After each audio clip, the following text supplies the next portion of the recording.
વર્ણિવેશરમણીય દર્શનમ મંદહાસરુચિરાનનાંબુજં પૂજિतं સુરનરોત્તમૈર્મુદા ધર્મનંદનમહં વિચિંતયે. અસતોમા ખડ્ગમય તમસોમા જ્યોતિર્ગમય મૃત્યુર્મા અમૃતં ગમય. ઓમ શાંતિ શાંતિ. અસ્મદ્ગુરુ સમારંભામ નાથિયામૂન મધ્યમામ લક્ષ્મી વલ્લભ પર્યંતામ વંદે ગુરુ પરંપરા. આજની જ્ઞાન સભાની અંદર પધારનારા બધા જ ભગવત ભક્તોને વેદાંતાચાર્ય, પુરાણ ઇતિહાસાચાર્ય, એમએ ફિલોસોફી શાસ્ત્રી રાકેશભાઈના હિતપૂર્વક જય સ્વામિનારાયણ.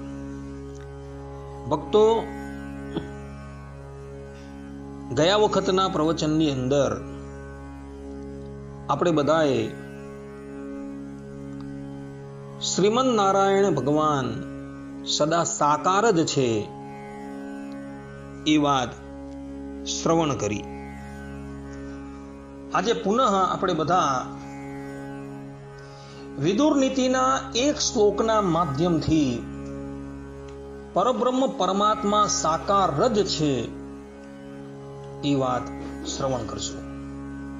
પરબ્રહ્મ પરમાત્મા સાકાર જ છે, એ નિરાકાર ક્યારેય પણ નથી. અને સાકાર પરબ્રહ્મ પરમાત્મા જ ઉપાસ્ય છે, પરંતુ નિરાકાર પરબ્રહ્મ પરમાત્મા ઉપાસ્ય નથી એવું વિદુરજી અહીં વિદુર નીતિની અંદર પ્રથમ અધ્યાયના 44મા શ્લોકની અંદર કહી રહ્યા છે. અને જે લોકો નિરાકારની ઉપાસના કરે છે તેને વિદુરજી જે છે એ મૂઢ કહે છે. તો બધા જ શ્રોતાગણો જે છે એ આ પ્રવચન જે છે એ ધ્યાનપૂર્વક શ્રવણ કરે અને એને આત્મસાત કરી લે.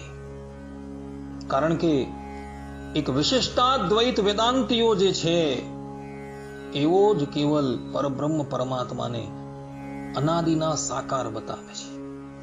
બીજા બધા દાર્શનિકકારો જે છે એ લોકોનું કહેવું એવું છે કે પરબ્રહ્મ પરમાત્મા પ્રથમ નિરાકાર હતા અને પછી એમાંથી એ સાકાર થયા હતા. જ્યારે વિશિષ્ટાદ્વૈતીઓ જ એવું કહે છે કે પરબ્રહ્મ પરમાત્મા અનાદિના સાકાર છે. બધા જ શ્રોતાગણો આ પ્રવચન જે છે એ ધ્યાનપૂર્વક શ્રવણ કરે અને એને આત્મસાત કરી લે. વિદુરજી કહે છે, અશિષ્યમ શાસ્તિ યો રાજન યશ્ચ શૂન્યમ ઉપાસતે કદર્યમ વધતે યશ્ચ તમાહોર મૂઢ ચેતસમ. અર્થાત કે જે અનધિકારી શિષ્યને જ્ઞાન આપે છે, અમૂર્તની ઉપાસના કરે છે તથા કાયરતાપૂર્ણ કાર્યોને કરે છે તેને મૂઢ ચિત્તવાલો કહે છે. આ પ્રમાણે વિદુરજીએ અહીં અનધિકારી શિષ્યને જ્ઞાન આપનારા ગુરુને મૂઢ કહેલા છે તથા કાયરતાપૂર્ણ કર્મ કરનારાને પણ મૂઢ કહ્યા છે. અને સાથે સાથે વિદુરજી જે છે એ અમૂર્તની ઉપાસના કરનારાને પણ મૂઢ કહે છે. કહેવાનું તાત્પર્ય એ છે કે જે અનધિકારી શિષ્યોને જ્ઞાન આપે તે મૂઢ તો છે જ, જે કાયરતાપૂર્ણ કર્મ કરે છે એ પણ મૂઢ છે. પરંતુ જે લોકો અમૂર્તની ઉપાસના કરે છે એ લોકો પણ બધા મૂર્ખ છે વિદુરજીની દ્રષ્ટિએ. અમૂર્ત એટલે શું? નિરાકાર. મૂર્ત એટલે સાકાર. સાકાર એટલે કે જેને અવયવો છે તે દિવ્ય અવયવો છે તે સાકાર, અને જેને અવયવ નથી એને નિરાકાર કહેવાય, અમૂર્ત. તો વિદુરજી કહે છે કે જે અમૂર્તની ઉપાસના કરે છે એ લોકો પણ બધા જ મૂર્ખ છે. અમૂર્તની ઉપાસના કરનારા, અમૂર્તની ઉપાસના જે કરે એ બધા જ જે છે એ બધા મૂર્ખ કહેવામાં આવે છે. પહેલી વાત કે જેનું રૂપ જ નથી તો તમે એનું ધ્યાન કેવી રીતના કરી શકો? પહેલી વાત તો છે.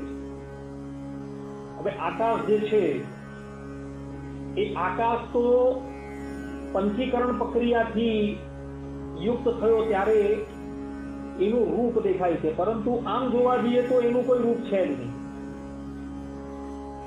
તો આકાશનું કોઈ ધ્યાન કરે નથી કરતું. તે જ પ્રમાણે પરબ્રહ્મ પરમાત્મા જે છે એ પરબ્રહ્મ પરમાત્મા સંપૂર્ણપણે સાકાર છે, અને એ સાકાર હોવા ઉપરાંત એ દિવ્ય મૂર્તિ છે. એવું નથી કે કોઈ અંગે એ અવિકળ છે કે વિકળ છે, એવું નથી. પરિપૂર્ણ છે એના બધા અવયવો.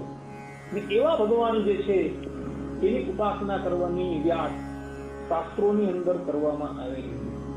શાસ્ત્રોની અંદર પ્રમાણ પણ છે. એ અંતર આદિત્ય હિરણ્ય પુરુષ દ્રશ્યતે હિરણ્ય શ્મશ્રુ હિરણ્ય કેશ. શાસ્ત્રો કહે છે એ આદિત્ય એટલે કે સૂર્યની અંદર એક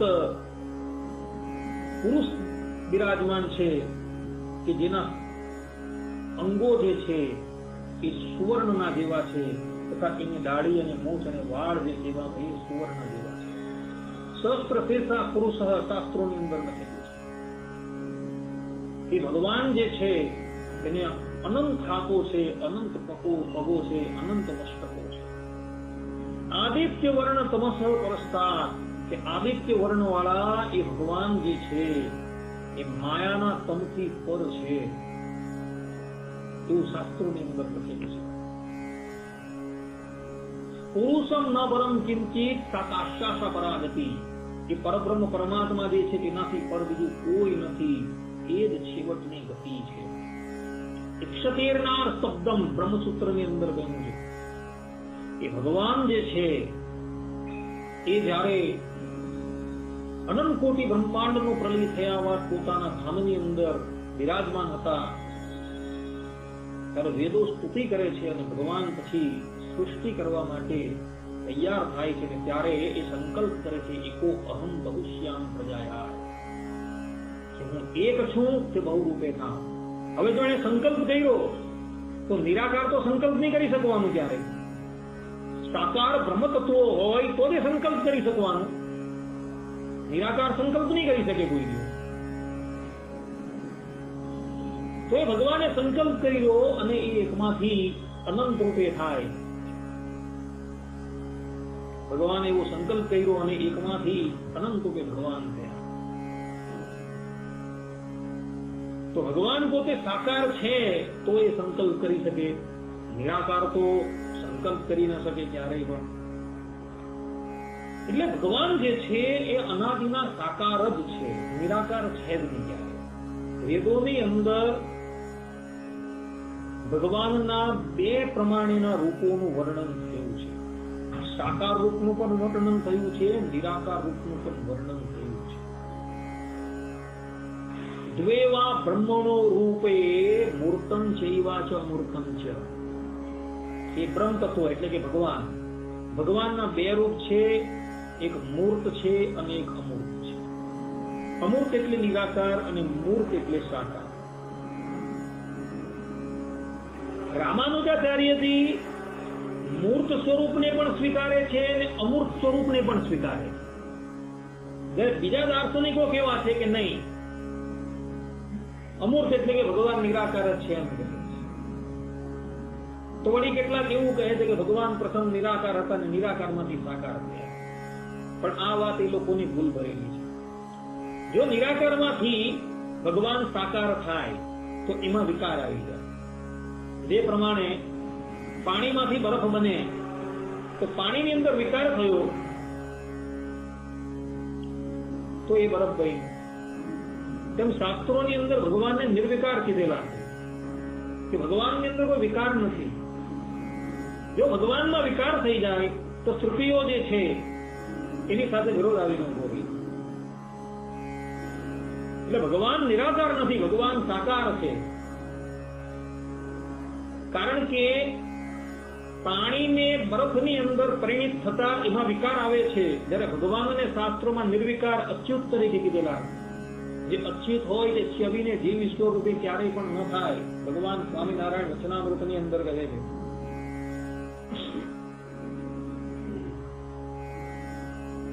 માટે ભગવાન જે છે એ શાસ્ત્રોની અંદર સાકાર બતાવેલા છે, નિરાકાર એ ભગવાન છે જ. છતાં પણ લોકો શંકરાચાર્યજીના અનુયાયીઓ એ ભગવાનને નિર્વિશેષ કહે છે કે ભગવાનની અંદર કોઈ વિશેષ એટલે કે વિશેષણ છે. આપણે કહે છે કે વાત તમારી બરાબર છે, ભગવાનની અંદર કોઈ વિશેષણ નથી, પરંતુ એ માયિક વિશેષણ નથી. ભગવાન અનંત કોટી દિવ્ય કલ્યાણકારી ગુણોથી યુક્ત છે જ, કારણ કે વેદ શ્રુતિ કહે છે સ્વયં. એ લોકો કહે કે અપાણુપાદી જવનો ગ્રહીતા, કે ભાઈ જેને પગ નથી છતાં પણ ચાલે છે, હાથ નથી છતાં પણ ગ્રહણ કરે છે, એવું શ્રુતિનું પ્રમાણ આપે. ત્યારે રામાનુજાચાર્યજી કહે છે કે ભાઈ જે અપાણીપાદ જે કીધેલા છે ભગવાનને, તે તો ભગવાનના માયિક જે કરચરણ છે તે નથી, કારણ કે શાસ્ત્રો કહે છે કે ન તસ્ય પ્રાકૃત મૂર્તે હે, કે ભગવાનની મૂર્તિ જે છે પ્રાકૃત નથી. ભગવાન સ્વામિનારાયણ પણ અંત્યના 35મા વચનામૃતમાં કહે છે કે જે પ્રમાણે ધામની મૂર્તિ ગુણાતીત છે તે પ્રમાણે પ્રગટ મૂર્તિ પણ ગુણાતીત છે, એટલે કે અવતારો પણ ગુણાતીત છે, અને ભગવાનના ધામનું સ્વરૂપ જે છે તે પણ ગુણાતીત છે. એટલે રામાનુજાચાર્યજી કહી રહ્યા છે કે ભગવાનનું સ્વરૂપ જે છે એ પ્રાકૃત નથી, એ દિવ્ય છે, એની અંદર અનંત કલ્યાણકારી ગુણો રહ્યા છે. એવું એ ભગવાનનું સ્વરૂપ છે. આદિત્ય વર્ણ તમસ પરસ્તાર, કે ભગવાનનું રૂપ જે છે એ આદિત્યના જેવું છે, સૂર્યના જેવું છે, અને તમસ પરસ્તાર કે માયાનું જે તમ છે તેનથી પર છે ભગવાનનું રૂપ.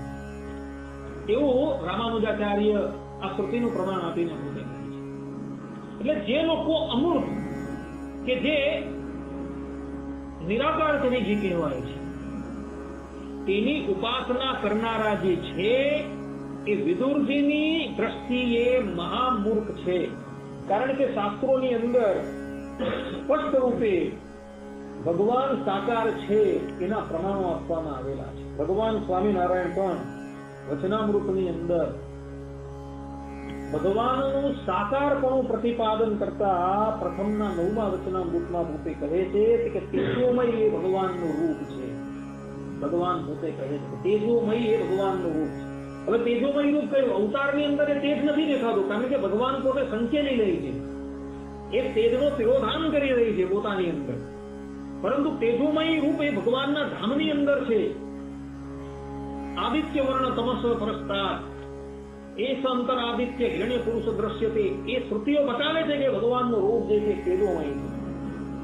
ભગવાન પ્રથમના 45મા વચનામૃતમાં કહે છે કે પુરુષોત્તમ તે તો સદા સાકાર જ છે. ભગવાન જે છે જેને પુરુષોત્તમ કહેવામાં આવે છે એ સાકાર જ છે, એવું ભગવાન પોતે કહી રહ્યા. લોયાના 14મા વચનામૃતની અંદર ભગવાન સ્વામિનારાયણ કહે છે કે રામાનુજનો મત છે પોતાના અક્ષરધામને વિશે સદા દિવ્ય આકાર થતા એ ભગવાન બિરાજમાન છે. આવું રામાનુજાચાર્ય જે આપણા પરવર્તી આચાર્ય છે, એ આપણા પરવર્તી આચાર્યનો મત એવો છે કે ભગવાન જે છે એ પોતાના અક્ષરધામને વિશે દિવ્ય સદા સાકાર થતા હંમેશને માટે બિરાજમાન છે. કેટલાક દાર્શનિકકારો એવું કહે છે કે ભગવાન કામ ચલાવ પૂરતા જ સાકાર થાય છે ને પછી પાછા નિરાકાર થઈ જાય છે. પરંતુ ભગવાન સ્વામિનારાયણ અને રામાનુજાચાર્ય કહે છે કે નહીં, એવું નથી. ભગવાન હંમેશા સાકાર જ છે, નિરાકાર છે. ચૈતન્ય ગોળવાળા એવું કહે છે કે રાધાજી સાકાર હતા અને ભગવાન નિરાકાર હતા, અને રમણ કરવાની ઈચ્છા થઈ ત્યારે રાધાજીએ સંકલ્પ કર્યો અને નિરાકાર જે હતા શ્રી કૃષ્ણ એ સાકાર થઈ ગયા. આવી વેદ વિરુદ્ધ એ લોકોની સમજણ છે આવી રહ્યા. આ પ્રમાણેની વાત એ લોકો કરી રહ્યા. પરંતુ આ બધી સમજણ જે છે એ બાલ બુદ્ધિના લોકોની છે, આપણી સમજણ આવી નથી.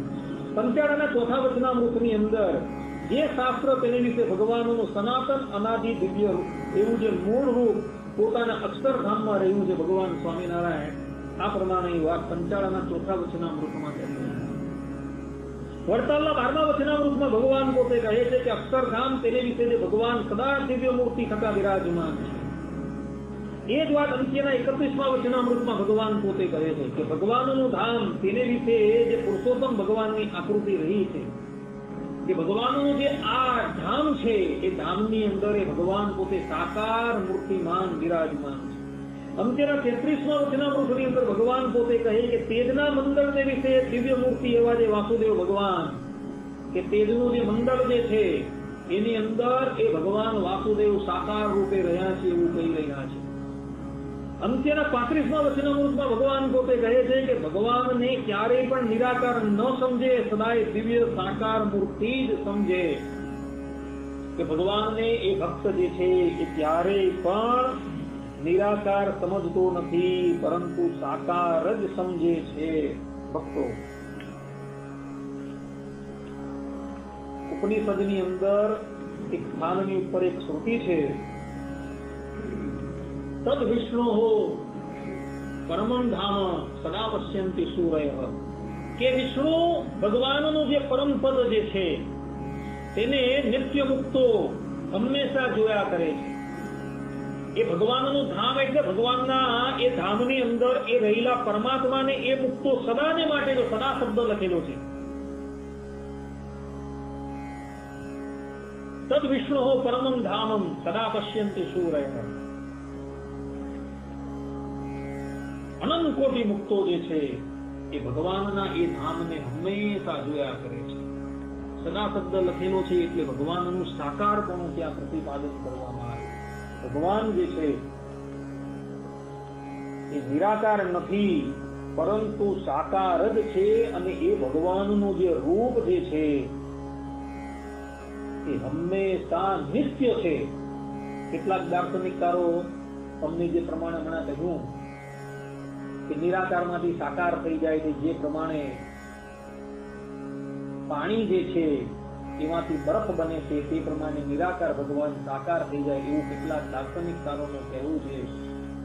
પરંતુ એ વાત સંપૂર્ણપણે અસત્ય છે. કારણ કે શાસ્ત્રોની અંદર સ્પષ્ટ રૂપે લખેલું છે કે નાસ્તે વિષ્ણોઃ પરમ તત્વં તસ્ય કાલાત પરાત તમોહુ, કે એ ભગવાન જે વિષ્ણુ છે તેનાથી પર તત્વ કોઈ નથી અને તે કાળથી પણ પર છે એવું શાસ્ત્રોની અંદર લખેલું છે.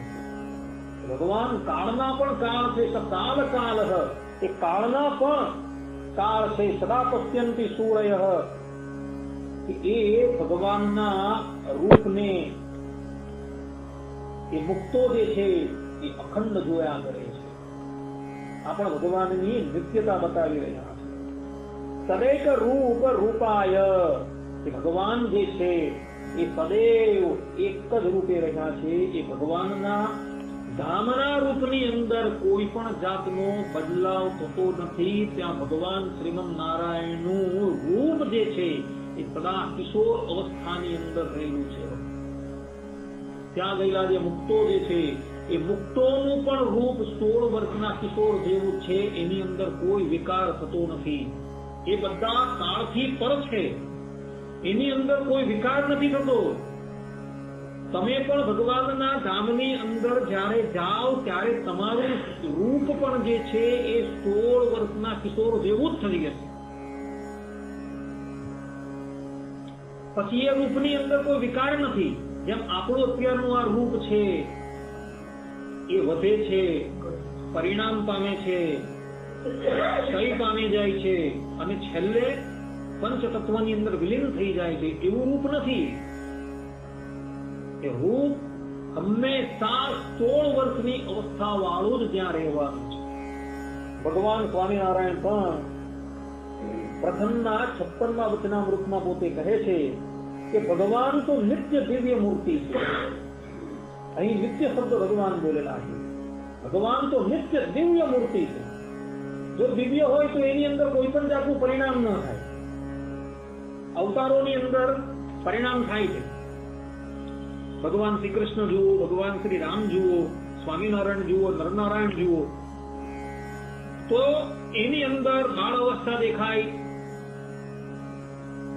પૌગંડ અવસ્થા દેખાય, કિશોર અવસ્થા દેખાય, યૌવન અવસ્થા દેખાય, વૃદ્ધાવસ્થા દેખાય, બધું દેખાય, પરંતુ એ દેખાય છે છતાં પણ એ આ અવતારની અંદર દેખાય. ભગવાનનું જે મૂળ રૂપ છે તેની અંદર એવો કોઈ વિકાર નથી. ભગવાનના અવતાર રૂપો છે તે અને વ્યૂહ રૂપો જે છે એ સૃષ્ટિના કાર્ય માટે છે. એ ભગવાન ધારણ કરીને આવે છે, પરંતુ મૂળભૂત જે ભગવાનનું રૂપ જે છે એ હંમેશા વિપરિણામી છે. એમાં કોઈ પરિણામ થતું નથી. ભગવાન સ્વામિનારાયણ આ પ્રમાણે લોયાના 18મા વચનામૃતમાં ભગવાન પોતે કહે છે કે ભગવાનનું અનાદિ રૂપ છે. અનાદિ શબ્દ લખ્યો ભગવાન.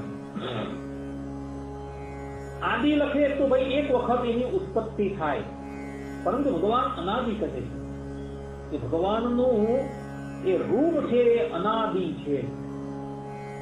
કોઈએ નિર્માણ નથી કરેલું. જો કોઈએ નિર્માણ કરેલું હોય તો એને નિર્માણ કરનારો બીજો હોય, પેલાને નિર્માણ કરનારો ત્રીજો હોય, એમ અનવસ્થા આવીને ઉભી રહી.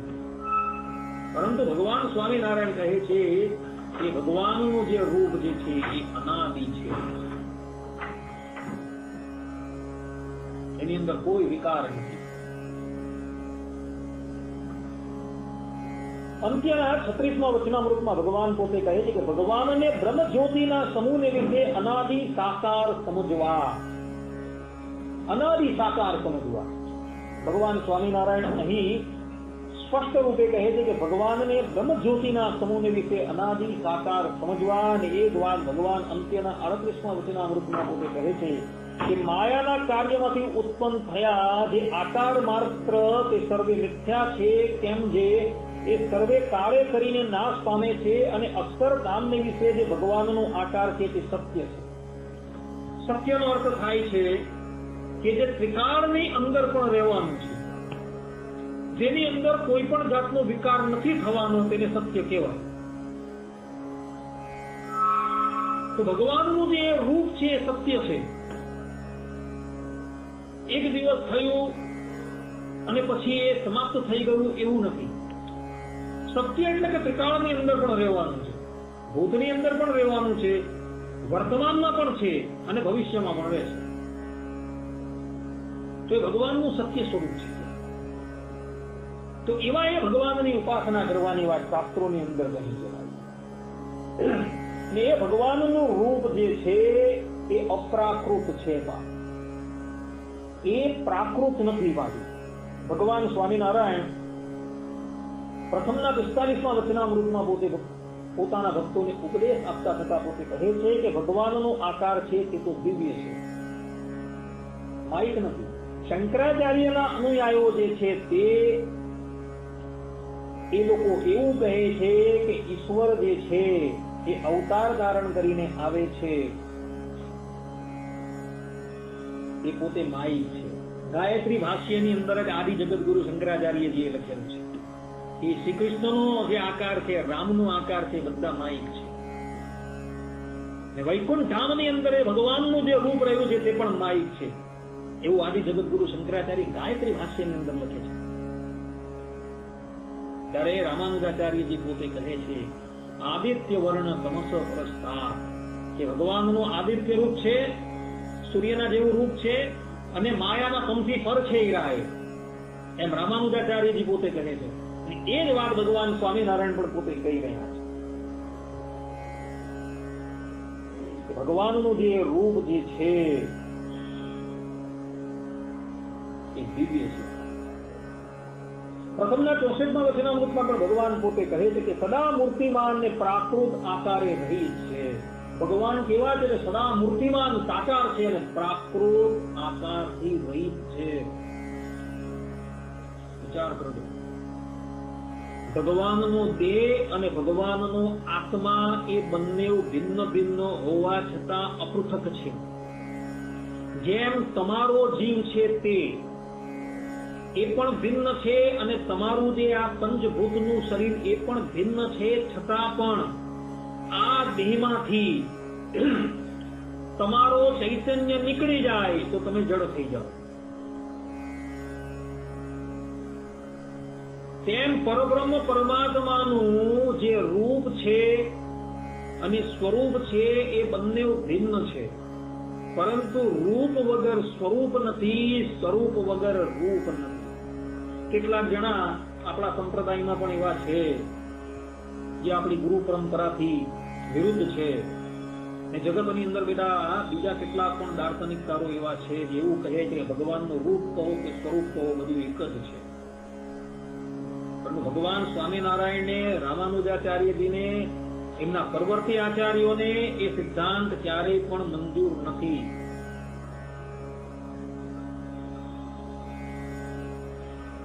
અનંત કોટી બ્રહ્માંડની અંદર રહેલા દરેક જીવાત્માઓ જે છે એ જીવાત્માઓને એમના કર્મનું ફલ આપવા માટે એ ભગવાનનું જે સ્વરૂપ રહ્યું છે એ નિરાકાર રૂપે રહ્યું છે. અને ભગવાન પોતાના ધામની અંદર સાકારપણે બિરાજમાન છે.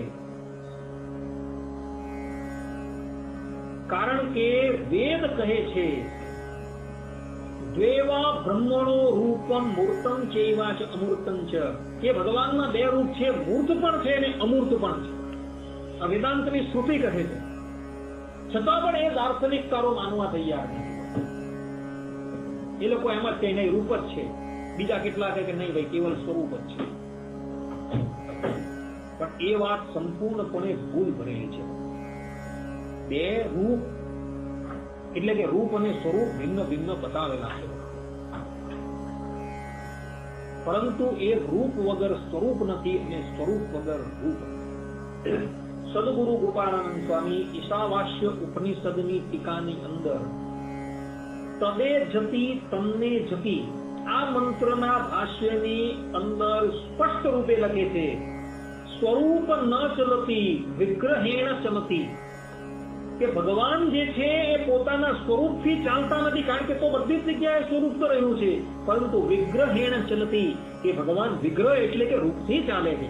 આમ કહીને ભગવાનનું રૂપ અને સ્વરૂપ બંને ભિન્ન ભિન્ન બતાવ્યું. ભગવાન સ્વામિનારાયણે પણ પ્રથમના 7મા વચનામૃતની અંદર રૂપ અને સ્વરૂપની ભિન્નતા બતાવેલી છે. એવી તો કેટલાય વચનામૃતમાં બતાવેલી છે. કહેવાનું તાત્પર્ય એ છે કે રૂપના વગર સ્વરૂપ નથી અને સ્વરૂપ વગર રૂપ ક્યારેય પણ રહેતું નથી. સ્વરૂપ પણ દિવ્ય છે અને રૂપ પણ દિવ્ય છે. અવતાર ધારણ કરીને ભગવાન જ્યારે પધારે છે ત્યારે પણ એ ભગવાનનું રૂપ જે છે દિવ્ય જ છે. ભક્તો, પછી કોઈ વ્યક્તિ એમ કહે કે ગંગાપુત્ર ભીષ્મની સાથે અર્જુનજીનું જ્યારે યુદ્ધ થતું હતું ત્યારે ગંગાપુત્ર ભીષ્મએ એટલા બધા બાણ માર્યા શ્રી કૃષ્ણ ભગવાનને કે ના આખા શરીરની અંદરથી લોહીની ધારા વહેવા લાગી. તો શું આ ભગવાનનું રૂપ માયિક થયું કે નહીં? રામાવતારની અંદર પણ રાવણના કેટલાય બાણો જે છે એ ભગવાન રામને વાગેલા તો એમાંથી લોહીની ધારા નીકળે છે. ઈષ્ટદેવ ભગવાન સ્વામિનારાયણ પણ જયારે વન વિચરણ કરતા હતા ત્યારે એમના પગની અંદર કાંટા વાગતા હતા ને એ પગની અંદરથી રક્તની ધારા નીકળતી. અયોધ્યાની અંદર જામુ ખાવા જતા ભગવાનને ખાપો વાગેલો હતો અને એમાંથી લોહીની ધારા નીકળી તો અશ્વની કુમારે આવીને પાટો બાંધેલો હતો. તો કેટલાક કહે કે ભાઈ જો માયિક થયું કે નહીં, એવું કેટલાક તર્ક કરતા હોય, પરંતુ ભાઈઓ એ બધું માયિક નથી, એ દિવ્ય છે. એ તો તમને ખાલી એ બતાવવા માટે અને મનુષ્ય નાટ્યનું આચરણ કરતા થતા ભગવાન એ ધર્મ પોતાની અંદર સ્વીકારે છે કે કોઈ બાણ મારે તો એ બાણ પણ ભગવાન પોતે ખાય છે, કારણ કે મનુષ્ય ધર્મની અંદર ભગવાન આવેલા છે, મનુષ્ય રૂપ ધારણ કરીને ભગવાન આવેલા છે. એટલે એ બધી વસ્તુઓ પોતાની ઉપર ભગવાન પોતે બતાવે છે. વિષ્ણુ ધર્મોત્તર પુરાણની અંદર સ્પષ્ટ રૂપે લખેલું છે અને એ જ વાતનું સમર્થન ભગવાન સ્વામિનારાયણ લોયાના 18મા વચનામૃતમાં પણ કરે છે કે ભગવાન જે દેહ ધારણ કરીને જે યોનિની અંદર પ્રગટ થયા હોય તેના બધા જ ગુણધર્મો પોતાની અંદર પ્રગટ કરે છે. મત્સ્યરૂપ ભગવાને ધારણ કર્યું તો ભગવાન કેવલ જલની અંદર જ વિચરણ કરતા રહ્યા, જલની બહાર નહીં આવ્યા કોઈ દિવસ ભગવાન. નરસિંહ રૂપ ધારણ કર્યું ત્યારે ભગવાને એવા ધુકારા કર્યા. પરમહંસ ધર્મને જયારે સ્વીકાર્યા ઋષભદેવ અવતારની અંદર, તો પોતાની ક્રિયા જળને ઉન્મત જેવી જ કરી લીધી એમણે. નરનારાયણ રૂપે ભગવાન પોતે પ્રગટ થયા ત્યારે બ્રહ્મચર્ય ધર્મનો આદર્શ બતાવવા માટે ભગવાન હિમાલય પર ગયા અને કઠોર તપસ્યાથી યુક્ત થઈ ગયા. ને આજે પણ એમ કહે છે કે ફલ ખાઈને જ ભગવાન રહે છે, બીજું કઈ ગ્રહણ નથી કરતા. રામાવતારની અંદર ભગવાન પધાર્યા ત્યારે જેટલી મનુષ્યની મર્યાદા છે એ બધી જ ભગવાને બતાવી. અને કૃષ્ણ અવતારની અંદર ભગવાન પોતે પધાર્યા ત્યારે રસિક પણ હતું એમની અંદર.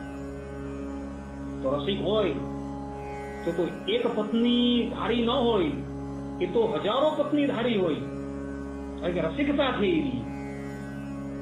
આ અવતાર સ્વામિનારાયણ અવતારની અંદર આવ્યા ત્યારે જુઓ, પૂર્ણ બ્રહ્મચર્ય પાડીને બતાવ્યું. અને એમ કહે છે શાસ્ત્રો આપણા પ્રમાણ છે કે સ્ત્રીનો ગંધ ભગવાન શ્રી હરિ સહન નહીં કરી શકતા હતા, ઉલટી થઈ જતી હતી સ્ત્રીનો ગંધ લે. આવો વૈરાગ્ય બતાવ્યો. એકમાં મર્યાદા બતાવી, એકમાં રસિકપણું અને એકમાં બ્રહ્મચર્ય બતાવ્યું. જોયું એટલે જે સમય પર ભગવાન જેવો વેશ ધારણ કરીને આવે ને, ત્યારે ભગવાન તેના ગુણ પોતાની અંદર પ્રગટ કરે. જે આશ્રમની અંદર ભગવાન પધારેલા હોય એ આશ્રમના બધા જ ગુણો એની અંદર એ પ્રગટ કરીને બતાવે. પરંતુ લોકો એ વાત સમજતા નથી, એટલે ભગવાનનો અવગુણ લે છે. શ્રી કૃષ્ણ અવતારની અંદર ભગવાન આવ્યા તો 16,108 રાણી કરી, બીજી કેટલીય કરોડો ગોપીઓની સાથે પણ લગ્ન કર્યા. અરે ભાઈ, એ 16,108 રાણીઓ હતી, તેની સાથે એક શ્રી કૃષ્ણ પણ હતા. એ ભાગવતમાં જ લખેલું છે. અને ગોપીઓ જેટલી પણ હતી ને, એ એક ગોપીની સાથે એક શ્રી કૃષ્ણ હતા. રાસ પંચાધ્યાયની અંદર તમે જુઓ તો ભગવાને અનંત રૂપ ધારણ કરીને ગોપીઓની સાથે રાસલીલા કરેલી. એ ગોપીઓને એમ જ હતું કે શ્રી કૃષ્ણ મારી સાથે છે સામર્થ્ય એવી કોઈ, એ ઈશ્વર પાસે સામર્થ્ય, બીજા પાસે નથી. માટે ભગવાનની જે ક્રિયાઓ જે છે એ ક્રિયાઓ જોઈને ક્યારેય અવગુણ ન લેવો. કયા રૂપની અંદર ભગવાન પધારેલા છે, કયા આશ્રમની અંદર ભગવાન પધારેલા છે, એ ખાસ જોવાનું છે. ઋષભદેવ ભગવાન જ્યારે પરમહંસ ધર્મ પોતાની ક્રિયા દ્વારા લોકોને શીખવાડતા હતા, ત્યારે એમ કહે છે કે પોતાનો મળ હતો ને એ મળમાં આળોટતા હતા. આખા શરીર પર પૂરી એટલે મળ થઈને આમ લાગી ગયો હોય. કોઈ જોઈ તો નફરત કરે કે આ વળી કોણ છે. વિચાર કરો, આખા શરીર પર આમ મળ, આખા શરીરની ઉપર ધૂળ હોય, કાદવ હોય. આવું રૂપ તમે જોવું તો તરત નેત્ર બંધ કરી દેવાનું. પરંતુ ભક્તો, એ પરમહંસનો ધર્મ હતો. પરમહંસે કેવી રીતના રહેવું જોઈએ? તો એને જળ અને ઉન્મતની જેમ રહેવું જોઈએ. એનું એક શરીર જે હોય તેને કોઈ ચંદનથી ચર્ચે કે બીજાની ઉપર કોઈ એને મલ લગાવે, તે બધું સમાન હોવું જોઈએ. એ ગુણ બતાવવા માટે, એ ધર્મ બતાવવા માટે ઋષભદેવ ભગવાને આ ક્રિયાઓ કરેલી હતી. ઋષભદેવ ભગવાન જે કરી ગયા ને, એવું આજ લગીન કોઈ નહીં કરી શકે. આગ્રહ એમ કહે છે શ્રીમદ ભાગવતનો પંચમ સ્કંદ કે એ પોતાના મળની અંદર આળોટતા હતા ને, એ મળ જે છે ને એમાંથી જે સુગંધ નીકળતી હતી ને, તે કેટલાય જોજન સુધી એ પહોંચતી હતી. એ સુગંધ, એના મળ પણ સુગંધીદાર હતા. વિચાર કરો, શ્રીમદ ભાગવત બોલે છે, વચનામૃતમાં પણ ભગવાન સ્વામિનારાયણ પ્રમાણ આપેલું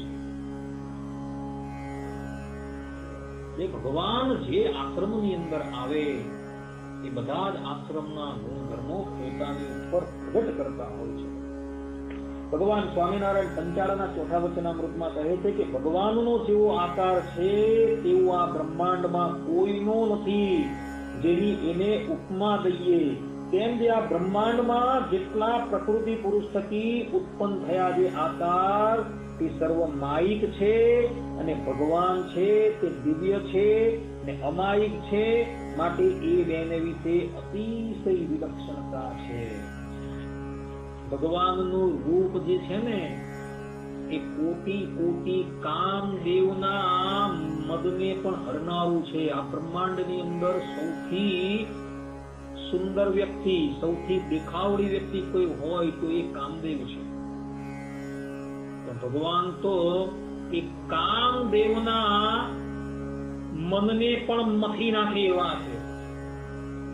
શ્રીમદ ભાગવતની અંદર તૃતીય સ્કંધની અંદર ભગવાન વેદવ્યાસજી પોતે કહે છે કે ભગવાન શ્રી કૃષ્ણ જ્યારે દર્પણની અંદર પોતાનું રૂપ જોતા હતા ને તો પોતે મોહિત થઈ જતા હતા કે હું આટલો બધો સુંદર દેખાઉં છું. એ રૂપને જોઈને મોહિત થઈ જાય. બીજાની વાત તો જવા દેવું, સ્ત્રીઓ તો એ ભગવાનનું રૂપ જોઈને મોહિત થઈ જ જતી હતી. દેવાંગનાઓ મોહિત થઈ જતી, પરંતુ પુરુષ પણ મોહિત થઈ જતા હતા કે કાશ અમે લોકો સ્ત્રીઓ હતે તો ભગવાનની સાથે રમણ કરતે. એવું ભગવાનનું રૂપ હતું. અદ્ભુત હતું રૂપ, તેની કોઈ ઉપમા નથી આપી શકાતી. રામા અવતારની અંદર ભગવાન જ્યારે દંડકારણ્ય ચિત્રકૂટ પધાર્યા, ભગવાનનું રૂપ અદ્ભુત હતું.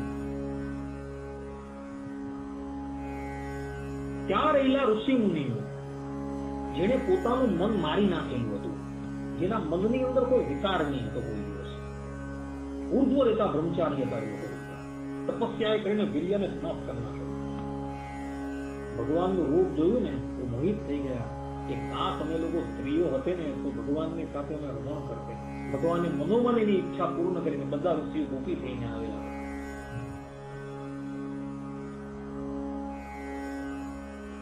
સ્ત્રીઓ તો મોહિત થઈ જાય, પુરુષો પણ મોહિત. અરે પુરુષની ક્યાં વાત, વૃક્ષો મોહિત થઈ જતા હતા. એ પણ જાણે આમ ભગવાનની આમ મળવા માટે આમ આતુર થતા, એમ ભગવાનની પાસે આમ ઝૂકી ઝૂકીને આમ મને પ્રણામ કરવા જાય. એક વખતની વાત છે, આ કથા જે છે એ જૈમિની અશ્વમેધની અંદર આવે છે. મહાભારતનું યુદ્ધ પૂર્ણ થયું ને પછી ભગવાન શ્રી કૃષ્ણ એક વખત હસ્તિનાપુર પધારેલા. અશ્વમેધ યજ્ઞ હતો એટલે અશ્વમેધ યજ્ઞની અંદર એ પધારેલા. ભગવાનનું બહુ મોટું સામયું કાઢ્યું. એ ભગવાન એક સ્થાન ઉપરથી પ્રવેશતા, ત્યાં બધી વારાંગનાઓ હતી. એ જમાનામાં પણ વારાંગનાઓ તો હતી, રામા અવતારમાં પણ હતી ને દત્તાત્રેયના વખતમાં પણ હતી. શ્રીમદ ભાગવતના એકાદશ સ્કંદમાં પિંગલાનું આખ્યાન આવે છે. દત્તાત્રેય ભગવાન જયારે સતયુગમાં હતા ત્યારે પણ વારાંગનાઓ હતી. પેલી વારાંગનાઓ હતી ને ભગવાનને જોઈને મોહિત થઈ ગઈ કે હા હા કેટલું સુંદર રૂપ છે ભગવાન. તે બધી વારાંગનાઓમાંથી એક બોલી કે તો વૃદ્ધ થઈ ગયા છે અત્યારે. ત્યારે બીજી છે કે નહીં, વૃદ્ધ નથી થયા, વૃદ્ધ હોવા છતાં પણ 16 વર્ષના કિશોર જ દેખાઈ જોઈ અત્યારે. આવું ભગવાનનું રૂપ છે ભક્તો. જ્યારે એ અવતાર ધારણ કરીને પણ આવે છે ને ત્યારે પણ એમનું રૂપ એવું જ હોય, અદ્ભુત હોય, એની કોઈ ઉપમા નથી આપી શકતી. કોઈ પણ અવતારની અંદર તમે જુઓ એ ભગવાનના રૂપને. ઈષ્ટદેવ ભગવાન સ્વામિનારાયણના રૂપની પણ વાત કરેલી છે આપણા ગ્રંથોની અંદર. ભગવાનને જયારે જોતા હતા ને ત્યારે લોકો આમ જોયા જ કરતા હતા કે આ કોણ છે આ. એમાં પણ ભગવાન જયારે વન વિચરણ કરવા માટે ગયા હતા અને ભગવાનનું જે 11 વર્ષનું જે કિશોર સ્વરૂપ હતું ને એ સ્વરૂપની તો કોઈ વાત જ નથી કરી શકાતી. વન વિચરણની અંદર એ ઋષિ મુનિઓ જયારે ભગવાનને જોતા હતા તો એમ કે 11 વર્ષનું સ્વરૂપ ભગવાને કેવલ એમ કે કોફીન ધારણ કરેલું હતું. ગળાની અંદર શાલિગ્રામનો ગુટકો હતો, મસ્તકની ઉપર સરસ મજાની જટા હતી, ને હાથની અંદર ગૌમુખી હતી, એ લઈને ઉઘાડા પગે જયારે ભગવાન જયારે જતા હતા ને ત્યારે કોઈ ગામમાંથી જયારે પસાર થાય ને અને પનિયારીઓ જોઈને તો એ ભગવાનને કહે કીધી કે આટલી નાની ઉંમરે આટલા સુકોમળ સ્વરૂપે તમે વનની અંદર શા માટે નીકળ્યા? શું તમારી ભાભીએ મેણા માર્યા તમને કે તમને કાઢી મૂક્યા નહીં? માટે ઘરે જાઓ બધા. ભગવાન અમને જોઈને હિંસા કરતા. પણ જ્યાં લગીન ભગવાન શ્રી હરિ જતા ને ત્યાં લગીન પેલી પનિયારીઓ જોયા કરે એવું સ્વરૂપ હતું. એટલે ભગવાનનું જે રૂપ જે છે માઇક નથી, ભગવાન પોતે મોહિત થઈ જતા હતા એને જોઈને. હું આટલો બધો સુંદર દેખાઉં છું. શ્રીમદ ભાગવતના તૃતીય સ્કંદમાં વાત લખેલી છે.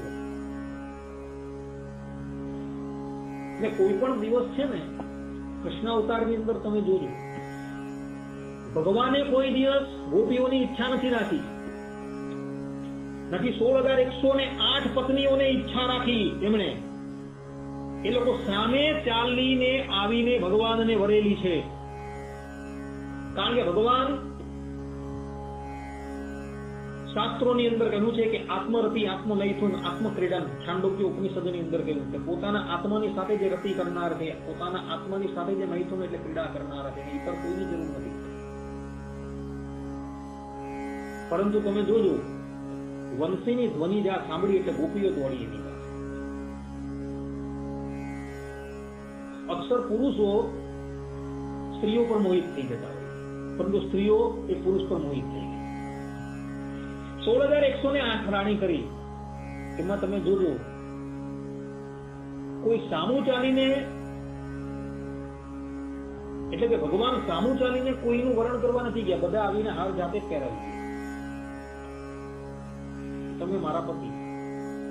આ ભગવાનની રૂપની અદભુતતા બતાવે છે. વિચાર કરો, એ ભગવાનનું એ જે રૂપ જે છે દિવ્ય છે. ભગવાન અંત્યના 31મા વચનામૃતમાં પણ પોતે કહે છે કે ધામની મૂર્તિ ગુણાતીત છે. ભગવાનની જે ધામની મૂર્તિ છે તે ગુણાતીત છે. તે પ્રમાણે પ્રગટ પ્રમાણ અવતાર મૂર્તિઓ છે એ પણ બધી ગુણાતીત છે. એની અંદર માઈ કોઈ પણ ગુણ છે જ નહીં. કોઈ સ્થળે ભગવાનને અરૂપ નિરાકાર કહે છે એ તો પ્રાકૃત રૂપના નિષેધ માટે છે, પરંતુ દિવ્ય રૂપના નિષેધ માટે નથી. ક્યારેય પણ ભક્તો જો એમ જ માને તો રૂપના પ્રતિપાદન કરનારી શ્રુતિ સ્મૃતિઓનો વિરોધ આવીને ઉભો રહી જાય. યાદ રાખજો ભક્તો, શ્રુતિઓ અને સ્મૃતિઓની અંદર ભગવાનના રૂપની જે વાત કરવામાં આવેલી છે કે ભગવાનનું એ જે રૂપ જે છે એ સાકાર છે. જો તમે કેવલ નિરાકાર ભગવાનને સમજતા હો તો એ શ્રુતિઓની સાથે અને સ્મૃતિઓની સાથે વિરોધ આવીને ઉભો રહી જાય. તો એ વિરોધને સમાવવા માટે શાસ્ત્રોકારો કહે છે કે એ ભગવાનની જે મૂર્તિ જે છે ને એ પ્રાકૃત નથી. નિરાકારનો અર્થ શાસ્ત્રોકારોએ કરેલો છે. ભાઈ નિરાકાર એટલે શું? કે ભગવાન જે છે એ માયિક આકારથી રહિત છે, એટલે એને શાસ્ત્રોની અંદર નિરાકાર કીધેલા છે. વેદો હંમેશા પરોક્ષનું જ પ્રતિપાદન કરતા હોય છે. લખેલું કઈ હોય અને એનો ભાવાર્થ જે છે એ કઈ જુદો જ થતો હોય. પરોક્ષવાદો અયમ વેદા, વેદો જે છે હંમેશા પરોક્ષનું જ પ્રતિપાદન કરે છે. ને દેવોને પણ પરોક્ષ જ પ્રિય હોય છે, કારણ કે અનધિકારી વ્યક્તિને એ વેદાદિક શાસ્ત્રનું જ્ઞાન ન થાય એટલે વેદ જે છે એ ગૂઢ રૂપે જ પ્રતિપાદન કરતું હોય. એટલે શાસ્ત્રોની અંદર જે જગ્યાએ ભગવાનને નિરાકાર કીધેલા છે ત્યાં એમ જ સમજવાનું છે કે ભગવાન જે છે એ માયિક આકારથી રહિત છે, માયિક ગુણોથી રહિત છે, પરંતુ દિવ્ય કલ્યાણકારી ગુણોથી તો પરિપૂર્ણ છે. એવું જ સમજવાનું. જો એને તમે નિરાકાર સમજો, માયિક સમજો તો ઉપાસના પર તમારી ભેદ આવીને ઉભો રહી જાય. અને ભગવાનને ક્યારેય પણ નિરાકાર સમજવું નહીં, એને સાકાર જ સમજવું. જે પણ કોઈક વ્યક્તિ ભગવાનને સાકાર સમજે છે એની જ ઉપાસના જે છે એ સત્ય છે. એવો જ વ્યક્તિ ભગવાનને પ્રિય છે, બીજો પ્રિય નથી.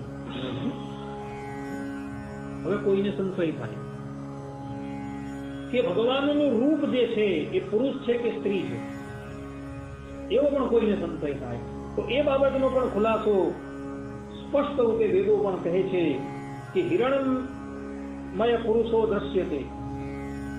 ત્યાં પુરુષ શબ્દ છે, એ અંતરાદિત્ય હિરણ્ય પુરુષ દ્રશ્યતે. પુરુષ શબ્દ લખેલો એ ભગવાન જે છે એ પુરુષ આકારના છે. પુરુષાર્થ ન પરમ કિંચિત, કે પુરુષથી પર બીજું કોઈ નથી, એવું પણ વેદો કહે છે. તો એ ભગવાનનો જે આકાર જે છે એ પુરુષ આકાર છે, સ્ત્રી આકાર નથી, પુરુષ આકાર જ છે. ને ભગવાન સ્વામિનારાયણ પણ સ્પષ્ટ રૂપે મધ્યના 13મા વચનામૃતમાં પોતે કહે છે કે પરરૂપના વર્ણન પ્રસંગે એ મૂર્તિ તો અતિ સૌમ્ય છે અને મનુષ્યના જેવી છે, એવું ભગવાન પોતે કહે છે. આ ઉપરાંત અંત્યના 38મા વચનામૃતમાં ભગવાન પોતે કહે છે કે ભગવાનનો અને મુક્તોનો આકાર છે તે પુરુષના જેવો દ્વિભુજ છે.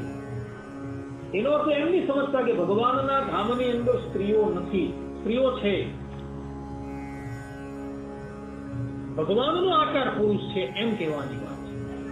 ભગવત ધામની અંદર તમે જાઓ ને ત્યારે તમારી ઈચ્છા જેવી હોય ને તેવું રૂપ તમે ધારણ કરી શકો. તમે એમ ઈચ્છો કે મારે સ્ત્રી રૂપ ધારણ કરીને ભગવાનની સેવા કરવી, તો સ્ત્રી રૂપે તમે થઈ જાઓ, મુક્તોની ઈચ્છા પર આધારિત.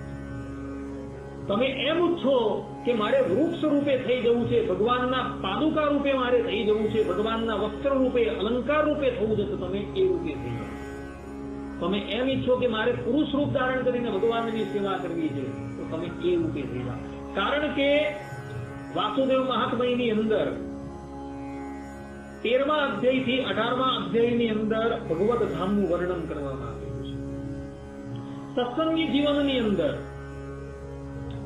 તૃતીય પ્રકરણના 41મા અધ્યાયના ભગવત ધામનું વર્ણન છે.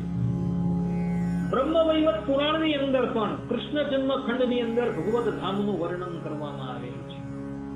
તો એ ધામની અંદર પુરુષો પણ બતાવેલા છે, સ્ત્રીઓ પણ બતાવેલા છે, વૃક્ષો પણ બતાવેલા છે, લીલીઓ પણ બતાવેલી છે. એ જ બાબતનું સમર્થન પ્રાકૃત ગ્રંથ એવા ભક્ત ચિંતામણીમાં નિષ્કુળાનંદ સ્વામીએ પણ કરેલું છે. ભક્ત ચિંતામણીની અંદર નિષ્કુળાનંદ સ્વામી 159મા પ્રકરણની અંદર ભગવત ધામનું વર્ણન કરે છે. એની અંદર સ્ત્રીઓનું પણ સમર્થન કરેલું છે, પુરુષોનું પણ સમર્થન કરેલું છે. પરંતુ ભગવાનનો જે આકાર છે એ ભગવાનનો આકાર જે છે એ હંમેશા પુરુષના જેવો રહ્યો છે એવું આપણા આચાર્યો પણ કહે છે અને ભગવાન શ્રી હરિ પોતે કહી રહ્યા છે. જો એના 4થા વચનામૃતની અંદર ભગવાન સ્વામિનારાયણ કહે છે કે ભગવાન તો સદા મનુષ્ય આકૃતિ છે, સ્પષ્ટ રૂપે લખેલું. માટે ભગવત ધામની અંદર એ જીવાત્મા જ્યારે જાય છે ત્યારે એ ભગવાનને પુરુષ આકાર રૂપે જોએ છે, પરંતુ અવતારોની અંદર ભિન્નતા છે. અવતારોની અંદર કોઈ વખતે એ મત્સ્ય રૂપે પ્રગટ થઈ જાય છે, કોઈ વખતે એ કાજબા રૂપે પ્રગટ થઈ જાય છે, અને કોઈ વખતે સ્ત્રી રૂપે પણ પ્રગટ થઈ જાય છે. મોહિની અવતારની અંદર ભગવાન સ્ત્રી બનીને આવેલા. વધારે તો જવા દેવ, કલિયુગની અંદર વિઠ્ઠલનાથના અનન્ય ઉપાસક જનાબાઈ નું દ્રષ્ટાંત પણ આપણી સામે છે. જનાબાઈને એક વખત પંડરીનાથના દર્શન કરવા માટે જવું હતું અને એના ઘરે એમના પતિ અને એમના સાસુ એ બહુ ક્રૂર તો આ જવા તૈયાર થઈ તો કસડીને એને એક રૂમની અંદર બાંધી દીધી. તો ત્યાં બંધનથી યુક્ત થતા જનાબાઈએ પ્રાર્થના કરી કે પ્રભુ, આજે કેટલો મોટો દિવ્ય સમયો છે ને હું તમારા દર્શનથી વંચિત રહી જવા. બંધન ખુલી ગયા. જનાબાઈ ચાલ્યા ગયા અને જનાબાઈનું રૂપ લઈને ત્યાં ભગવાન શ્રી હરિ બંધાઈ ગયા. પછી પેલા લોકોને દયા આવી તો એને આવીને જનાબાઈને ખોલ્યા અને એમ કે કેટલા દિવસ લગીને ભગવાન શ્રીમન નારાયણ સ્ત્રીનું રૂપ ધારણ કરીને એના ભરતાની અને એની સાસુની સેવા કરતા રહ્યા. અને આમ સેવા કરવાથી પેલા લોકોની બુદ્ધિ જે હતી એ શુદ્ધ થઈ ગઈ. આ કળિયુગની વાત છે. ભગવાન સ્ત્રીરૂપ ધારણ કરીને આવેલા. આપણા સંપ્રદાયની અંદર પણ ભગવાન સ્વામિનારાયણે સ્ત્રી રૂપ લીધેલું હતું. તમને ખબર હોય તો કોને માટે લીધેલું? નેત્રની અંદર ટીપું મૂકવા માટે. શું નામ હતું? ઝવેરબાઈને માટે ભગવાન સ્વામિનારાયણે સ્ત્રીનું રૂપ લીધેલું હતું. અને દિવ્ય રૂપે આવીને એના નેત્રની અંદર એને જે નેત્રનો રોગ હતો તો એક ટીપું મૂકેલું હતું અને એના નેત્ર સારા કરી દીધેલા હતા. એટલે અવતાર રૂપોની અંદર એવું નથી. અવતાર રૂપોની અંદર એ સ્ત્રી રૂપે પણ પ્રગટ થઈ જાય છે અને પુરુષ રૂપે પણ પ્રગટ થાય છે અને ઇતર યોનિની અંદર પણ તે આવે છે. એમાં બાંધછોડ નથી. પરંતુ ભગવત ધામની અંદર જે છે એ ભગવત ધામની અંદર તો એ ભગવાનનું રૂપ જે છે ને એ હંમેશા પુરુષના જેવું રહ્યું છે ભક્તો. એ સ્ત્રી રૂપ નથી. હા, લક્ષ્મીજી અને રાધાજી બધા એમની આજુબાજુમાં બિરાજમાન છે. કારણ કે ભગવાને એ અધિકાર કેવલ લક્ષ્મીજી રાધાજીને જ આપેલો છે, પોતાના એક જ સિંહાસન પર બિરાજમાન થવાનો. ઇતર કોઈને એ અધિકાર આપ્યો નથી. શ્રીમન નારાયણ પોતાના ધામની અંદર જે બિરાજમાન છે, લક્ષ્મીજી અને રાધાજી એક જ સિંહાસનની ઉપર ભગવાનની આજુબાજુ બેઠેલા છે. એ અધિકાર કેવલ ને કેવલ ભગવાન શ્રીમન નારાયણે આ બેને જ આપે તો ત્રીજા કોઈને નથી આપ્યો. તમે ગમે એટલા મોટા મુક્ત થયા હો, અનાદિ મુક્ત એવા વિશ્વક્સેન છે, ગરુડજી છે, ત્રિદામા છે, એ લોકોને પણ અધિકાર નથી ત્યાં બેસવા. કારણ કે એ ભગવાનની દિવ્ય પત્નીઓ છે. દિવ્ય પત્ની હોવાથી પત્નીનું સ્થાન ક્યાં હોય? સ્વાભાવિક છે કે ભગવાનની બાજુમાં જોવાનું. વામ ભાગે હોય તો એ રીતે એમને સ્થાન આપવામાં આવે ને એ પણ પાછા સાકાર છે ને આજના નથી, અનાદિકાળના સાકાર છે. એક વખતે નિરાકાર હતા અને પછી સાકાર થઈ ગયા એવું નથી. ભગવાન અનાદિકાળના સાકાર છે. તે જ પ્રમાણે ભગવાનની જે પત્નીઓ જે છે એ પત્નીઓ પણ હંમેશા સાકાર જ છે. જે પ્રમાણે પરબ્રહ્મ પરમાત્મા પુરુષ રૂપે છે તે જ પ્રમાણે લક્ષ્મીજી અને રાધાજી પણ પોતે સ્ત્રી આકારથી ભગવાનની સેવા કરી રહી છે. ને તમે જોજો, ધરાતલની ઉપર જ્યારે ભગવાન શ્રીમન નારાયણ પ્રગટ થાય છે ત્યારે શ્રીમન નારાયણની સેવા કરવા માટે લક્ષ્મીજી, રાધાજી, આ બધા લોકો જે છે ને એ દિવ્ય રૂપ ધારણ કરીને ભગવાનની સેવા કરવા માટે સ્ત્રી રૂપ ધારણ કરીને આવે. રામાવતારની અંદર તમે જુઓ તો એ જ જે લક્ષ્મીજી હતા એ સીતાજી રૂપે પ્રગટ થયા હતા. અને પૃથુ અવતારની અંદર ભગવાન જયારે પ્રગટ થયા ત્યારે અર્ચી રૂપે, અર્ચી દેવી તરીકે એ જ લક્ષ્મીજી પ્રગટ થયા.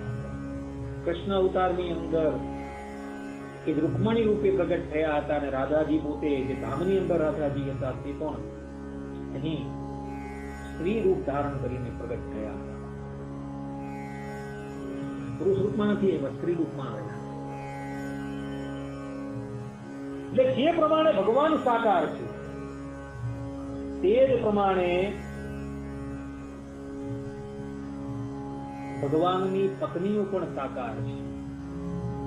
એનું વચનામૃતમાં સ્થાન સ્થાન પર સમર્થન કરવામાં આવેલું છે. પ્રથમના 5મા વચનામૃતમાં ભગવાન સ્વામિનારાયણ કહે છે કે રાધિકાએ સહિત એવા શ્રી કૃષ્ણ ભગવાનનું ધ્યાન કરવું. રાધિકા સાથે કરવાનું કીધું છે, કારણ કે આપણી યુગલ ઉપાસના છે. આપણે તિલક ધારણ કરીએ છીએ, કંઠી ધારણ કરીએ છીએ, એ કંઠી પણ યુગલ ઉપાસનાનું પ્રતીક છે ભક્તો. આ તિલક ચાલવો કરીએ તે પણ યુગલ ઉપાસનાનું પ્રતીક છે. ઈતર કોઈ પણ સંપ્રદાયની અંદર તમે જાઓ, વલ્લભ સંપ્રદાયમાં તમે જાઓ, નિમ્બાર્ક સંપ્રદાયમાં તમે જાઓ, રામાનુજ સંપ્રદાયમાં તમે જાઓ, રામાનંદી સંપ્રદાયમાં જાઓ કે મધ્વ સંપ્રદાયમાં જાઓ, દરેક જણની ઉપાસના યુગલ ઉપાસના જ છે. કોઈએ એકાકી શ્રી કૃષ્ણની ઉપાસના કરવાની વાત જ નથી કરી, કોઈ પણ આચાર્ય.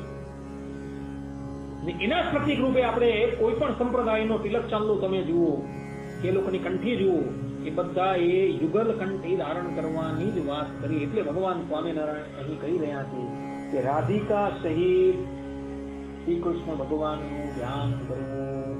પ્રથમના 56મા વચનામૃતમાં કહે છે, અને ગોલોકાદિક જે ધામ છે તેને વિશે તો રાધિકા લક્ષ્મી આદિક જે પોતાના ભક્ત તેમને નિરંતર સેવ્યા એવા ભગવાન છે. ગોલોકાદિક ધામ શબ્દ આદિ તરીકે અક્ષરધામ છે, વૈકુંઠ ધામ બધું જ લઈ લેવાનું. ત્યાં ભગવાન શ્રી હરિ જે છે એની સેવા કોણ કરે છે? લક્ષ્મીજી અને રાધાજી કરી રહ્યા છે. લક્ષ્મીજી અને રાધાજી જે છે એ સ્ત્રીના આકારે છે. એટલે ભગવત ધામની અંદર પણ સ્ત્રીઓ રહી છે. તો કોઈ વ્યક્તિ એવો એ શંકા કરે કે ભાઈ આપણે ભગવાનના ધામની અંદર જઈએ, એક આ સ્ત્રીઓ છે તો આપણે વિકાર થયો તો ભગવાન સ્વામિનારાયણ સત્સંગી જીવનના તૃતીય પ્રકરણના 41મા અધ્યાયની અંદર આ બધી જ બાબતનો ખુલાસો કરી દે કે ત્યાં સ્ત્રી પુરુષ ભેદ હોવા છતાં પરસ્પર કોઈ કામ વાસના છે નહીં. જેમ પ્રાકૃત એવી આ જે માયિક વિભૂતિની અંદર ભગવાનની કૃપાથી કેટલાય ભગવદ ભક્તો નિષ્કામ થઈ જાય છે કે કામનું બીજ એને સમાપ્ત થઈ જાય છે. એ તો ભગવદ દિવ્ય મૂર્તિ છે, જ્યાં તમારો દેહ પણ જે છે એ પણ દિવ્ય છે. બધીના વિકાર કેવી રીતના હોવાનો? એટલે જે લોકો એવું સમજે છે કે આપણે ભગવાનના ધામમાં જશું તો ત્યાં સ્ત્રી હોય તો આપણે પણ પરસ્પર વિકાર થઈ જાય તો ભગવાન સ્વામિનારાયણે, રામાનુજાચાર્યજીએ, વલ્લભાચાર્યજીએ, મધ્વાચાર્યજીએ, નિમ્બાર્કાચાર્યજીએ બધાએ જ ના પાડી દીધી કે નહીં, ત્યાં સ્ત્રી હોવા છતાં પણ પરસ્પર કોઈ કામ વિકાર છે જ નહીં. સ્પષ્ટ ના પાડી દીધી બધાએ. લોયાના 18મા વચનામૃતની અંદર ભગવાન સ્વામિનારાયણ કહે છે, અને એમની સેવાના સર્કલ તો રાધિકા લક્ષ્મી આદિક છે એવા પરમ ભાવે સહિત ભગવાનને દેખે છે. ભગવત ધામની અંદર એ ભગવાનની સેવા કરનારા કોણ છે? તો લક્ષ્મીજી અને રાધાજી છે. એમ કીધું મધ્યના 3 વચનામૃતમાં. જ્યારે ભગવાનનું વર્ણન કરે ત્યારે ભગવાન ભેગું રાધિકાજી તથા લક્ષ્મીજી તથા તેની સખીઓ તેનું વર્ણન આવે ત્યારે તો તેના અંગે અંગનું વર્ણન થાય. અને રાધાજી, લક્ષ્મીજી તેના જેવું તો ત્રિલોકમાં કોઈ સ્ત્રીનું રૂપ હોય નહીં. એટલે ભગવત ધામની અંદર સ્ત્રીઓ છે ને કોટી કોટી કામદેવના મનને પણ હરી લે એવી સ્ત્રીઓ દેખાય છે. એમની બોલી પણ અદ્ભુત છે, એમના અંગો પણ જે છે તે પણ દિવ્ય અને અલૌકિક છે. પરંતુ આ હોવા છતાં ત્યાં કોઈ વિકાર છે નહીં. આ સિદ્ધાંત વાત છે ભક્તો. અમે લોકો જયારે અધ્યયન કરતા હતા ત્યારે મારી બહુ જરા ચર્ચા કરવાની, એટલે કે શાસ્ત્રીય ચર્ચા કરવાની બધાની સાથે બહુ થઈ. એક મહાત્મા મને મળેલા હતા, એની પાસે અમે આ બધી વાત કરી કે આ ભગવત ધામની અંદર આવી રીતના સ્ત્રીઓ પણ રહી છે. એ મહાત્માએ અમને કહ્યું, ત્યાગી હતા, કે તો પછી અમે ક્યાં જઈએ? ત્યારે અમે એમને શાસ્ત્રોના પ્રમાણ જે તેમને અત્યારે આપ્યા એ પ્રમાણે બધી વાત કરી ત્યારે એ કહ્યું કે હા તો તમારી વાત બરાબર છે. આ પ્રત્યક્ષ અનુભવની વાત કરું. એટલે કહેવાનું તાત્પર્ય એ છે કે ભગવદ ધામની અંદર સ્ત્રીઓ હોવા છતાં એમને કોઈ પણ જાતનો વિકાર નથી. એ સિદ્ધાંત વાત છે. વડતાલનું 18મું વચનામૃત કે જે સંપ્રદાયના સમસ્ત સિદ્ધાંત અર્થનું વિવરણ કરવા રૂપ છે તેમાં 5 બાબતો સર્વને અવશ્ય જાણવાની સકારણ કહીને 4ને ક્રમથી કહીને 5મા શ્રી કૃષ્ણને જાણવાના કહેલા તેમને ઉપાસ્ય ઇષ્ટદેવ કહેવા પૂર્વક તેમની પરોક્ષ અને પ્રત્યક્ષ 2 રૂપથી સ્થિતિ કહીને પરોક્ષ રૂપથી રહેલાને અક્ષર ધામાધિપતિ સર્વ જગત કારણ સર્વ અવતાર નિદાન સર્વ શાસ્ત્ર પ્રતિપાદ્ય પરબ્રહ્મ પરમાત્મા પણે પ્રતિપાદન કરીને તેમની સાથે ને રાધિકાજી અને લક્ષ્મીજી સહિત રહ્યા છે એવું ભગવાન સ્વામિનારાયણ કહે છે કે ભગવત ધામની અંદર એ લક્ષ્મીજી અને રાધિકા સાથે એ પરબ્રહ્મ પરમાત્મા બિરાજમાન છે. લક્ષ્મીજીનો ત્યાગ કરીને કે રાધાજીનો ત્યાગ કરીને ભગવાન ક્યારેય પણ ભૂતલની ઉપર આવતા જ નથી. કોઈક અવતારની અંદર એકાકી ભગવાન દેખાતા હોય તો લક્ષ્મીજી ને રાધાજી દિવ્ય રૂપે એમના શરીરની અંદર લીન થયેલા છે એમ જાણવું. કારણ કે ભગવાનના શ્રી અંગને વિશે વક્ષસ્થળને વિશે શ્રીવત્સનું ચિહ્ન છે અને એ શ્રીવત્સનું ચિહ્ન જેને હોય એ લક્ષ્મીપતિ કહેવાય. એ શ્રીવત્સનું ચિહ્ન કૃષ્ણ અવતારની અંદર પણ ભગવાન શ્રી કૃષ્ણના વક્ષસ્થળ પર હતું, રામા અવતારની અંદર પણ હતું, નરનારાયણ અવતારની અંદર પણ હતું અને ભગવાન સ્વામિનારાયણ પ્રગટ થયા હતા ત્યારે એમની મૂર્તિનું વર્ણન વચનામૃતના ઉપોટ ઘાટની અંદર કરવામાં આવેલું છે. હરિચરિત્રમ નામના સંસ્કૃત પ્રબંધની અંદર કરવામાં આવેલું છે. તેની અંદર પ્રબંધ લખનારાઓએ સ્પષ્ટ રૂપે લખેલું છે કે ભગવાન સ્વામિનારાયણના વક્ષસ્થળને વિશે લક્ષ્મીજીનું પ્રતીક એવું શ્રીવત્સનું ચિહ્ન બિરાજમાન હતું. શ્રીવત્સનું ચિહ્ન જેના વક્ષસ્થળ પર હોય એ જ લક્ષ્મીજીના પતિ કહેવાય, બીજું નહીં કહેવાય. અને આપણી પાસે આવા એક પ્રમાણ નથી, હજારો પ્રમાણ મારી પાસે છે આપણા સંપ્રદાયના ગ્રંથના. કહેવાનું તાત્પર્ય કે ભગવાન અવતાર દશાની અંદર પણ જ્યારે પ્રગટ થાય છે ત્યારે લક્ષ્મીજી અને રાધાજી એમની સાથે અખંડ રહેલા જ હોય. નરનારાયણ અવતાર ધારણ કરીને ભગવાન ભૂતલ પર પ્રગટ થયા ત્યારે લક્ષ્મીજી કહે કે હું તમારી સાથે આવવા છે. માતાજી ભગવાન વગર એક ક્ષણ પણ નથી રહી શકતા. ત્યારે ભગવાન શ્રીમદ નારાયણ કહે છે કે આ વખતે હું બ્રહ્મચર્યનો આદર્શ પ્રસ્થાપિત કરવા માટે અવતાર ધારણ કરું છું.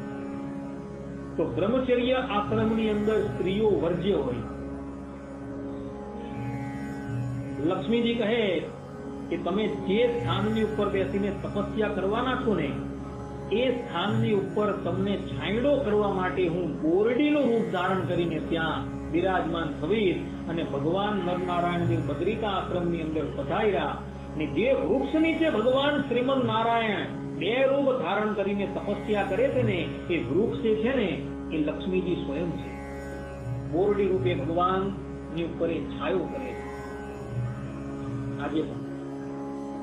આજે પરબ્રહ્મ પરમાત્મા ઉત્તર દિશાની અંદર રહેલા હિમાલયની ઉપર આપણા કલ્યાણને માટે તપસ્યા કરવા બેઠેલા છે. ભગવત ભક્તોના કલ્યાણ કરવા માટે શ્રીમદ નારાયણ બેઠેલા તપસ્યા કરવા માટે. શ્રીમદ ભાગવતના 5મ સ્કંધની અંદર એનું વર્ણન આવે છે. તજ્જાથી વિરાજે શ્રી રાય.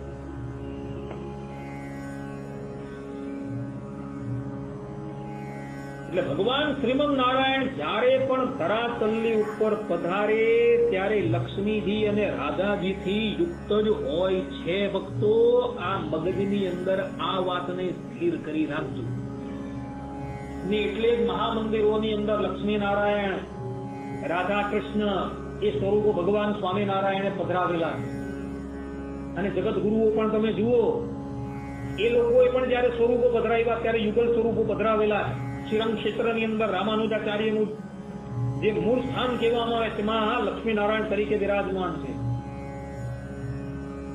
વલ્લભ સંપ્રદાયની અંદર પણ તમે જોજો ગોકુલની અંદર ગોકુલ ચંદ્રમાં જે બિરાજમાન છે યુગલ સ્વરૂપે બિરાજે છે. આજે પણ કોઈ પણ સંપ્રદાયની અંદર તમે જો યુગલ સ્વરૂપ તો હોય ને. કહેવાનું તાત્પર્ય ભક્તો એ છે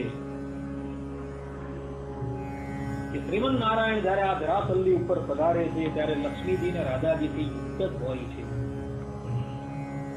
એવા એ સાકાર જે ભગવાન જે છે તેની આપણે ઉપાસના કરવાની છે. નિરાકાર ભગવાનની ઉપાસના કરવાની નથી. કારણ કે નિરાકારની તમે ઉપાસના કરવા જાઓ તો ધ્યાન કેવી રીતના કરવાના તમે? જેનો કોઈ આકાર જ નથી, જેના કોઈ અવયવ જ નથી, તેનું ધ્યાન તમે શું કરવાના? ભગવાન શ્રી કૃષ્ણ જે છે એ પોતે પોતાના શ્રીમુખે શ્રીમદ ભગવદ ગીતાના 12મા અધ્યાયના 5મા શ્લોકની અંદર પોતે કહે છે, ક્લેશો અધિક તરસ્તેષામ અવ્યક્તા શક્તચેતસામ. અર્થાત કે જે અમૂર્તની ઉપાસના કરનારા જે છે તેને ક્લેશ અધિક પડે છે. કારણ કે જે વસ્તુ છે ખરી પરંતુ જે પોતે દેખાતી જ નથી, તો એનું ધ્યાન કેવી રીતના કરવાનું? ત્યારે સાકાર તત્વ તમારી સન્મુખ અવયવ વાળું બિરાજે છે, તો એ સાકાર ભગવાનની આકૃતિ છે તેની અંદર તમારા મનની સ્થિરતા કરવી હોય તો બહુ સરળતાથી તમે કરી શકો છો.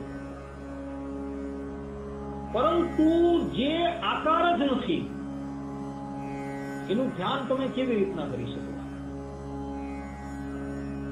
આ ટ્યુબલાઇટ છે, એની અંદરથી પ્રકાશ નીકળે છે, તો પ્રકાશનું તમે ધ્યાન કરી શકો છો. સૂર્ય છે જે સાકાર રૂપે છે અને એના કિરણો જે છે નિરાકાર રૂપે છે, તો શું તમે કિરણોનું ધ્યાન કરી શકવાના? કિરણનું ધ્યાન નહીં લઈ શકે ક્યારેય. એમ પરબ્રહ્મ પરમાત્મા જે દિવ્ય સાકાર રૂપે રહ્યા છે એ સાકારનું જ ધ્યાન લઈ શકે. નિરાકારનું ધ્યાન કરનારા જેટલા પણ હતા ને તેને બહુ ક્લેશ પડેલો છે. બહુ ઓછા વ્યક્તિઓ છે કે જે અમૂર્તની ઉપાસના કરવા ગયા હતા, અને અમૂર્તની ઉપાસના કરવા ગયા પરંતુ એ લોકોના હાથમાં કઈ નહીં આવ્યું. કારણ કે શાસ્ત્રો કહે છે, વાસુદેવ મહાત્મ્ય કહે છે, સ્કંદ પુરાણની અંદર વિષ્ણુ ખંડની અંદર આવેલું વાસુદેવ મહાત્મ્ય કહે છે, ભગવાન સ્વામિનારાયણ પણ પોતે કહે છે વચનામૃતની અંદર કે જે વ્યક્તિ નિરાકારની ઉપાસના કરતો હોય, તેજના બિંબ જેવા ભગવાનની ઉપાસના કરતો હોય, એ વ્યક્તિ ક્યાં જાય છે છેલ્લે? તો એ વ્યક્તિ જે છે ને એ અક્ષરધામનું જે તેજ છે ને તેની અંદર લીન થઈ જાય છે. પછી એમાંથી એ ક્યારેય પાછો નીકળતો નથી. ભગવાનનો જે સાકાર સ્વરૂપ જે ભગવદ ધામની અંદર રહ્યું છે, જે રસોવૈ સહસે રસગ્વમ હેવાય લબ્ધ્વા આનંદી ભવતી, જેને વેદાંતમાં કહ્યું છે કે ભગવાન જે છે રસ સ્વરૂપ છે ને એ ભગવાન થકી રસને ગ્રહણ કરીને મુક્તો જે છે આનંદિત થઈ જાય છે, તો એવા આનંદથી એ વંચિત થઈ જાય છે. કારણ કે નિરાકાર અક્ષર બ્રહ્મની અંદર એ લીન થઈ ગયો. હા, પ્રાકૃતની અંદર જે દુઃખ છે એના કરતા કોટી ગણું સુખ છે એ નિરાકાર અક્ષરધામની અંદર જે લીન થઈ જાય છે તેને, પરંતુ એના કરતા પણ કઈ કેટલીય કોટી ગણું સુખ જે છે એ સાકાર બ્રહ્મ તત્વની અંદર છે. તો એક વખત એ નિરાકારની અંદર લીન થઈ ગયો પછી એ નીકળવાનું નહીં, તો ભગવાનના સુખથી વંચિત થઈ જાય. એટલે માટે ઉપનિષદ કહે છે કે અંધતમો પ્રવેશંતી એ શંભથી ઉપાસતી.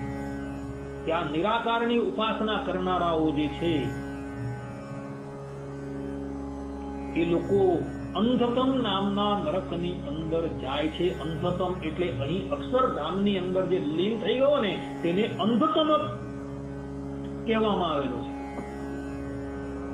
કે ભગવાનના ધામની અંદર ભગવાનની મૂર્તિનું જે સુખ છે એના કરતા જે અક્ષર બ્રહ્મધામની અંદર જે એ અક્ષર બ્રહ્મધામના તેજમાં જે લીન થઈ ગયો